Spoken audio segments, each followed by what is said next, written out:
The M365 Collaboration Conference from December 7th through December 9th in Las Vegas, Nevada.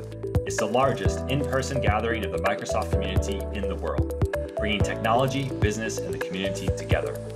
It's your opportunity to gain real-world insights from Microsoft MVPs, experts, and customers, and discover what's new from Microsoft executives including Jeff Teper and me, Charles Lamanna.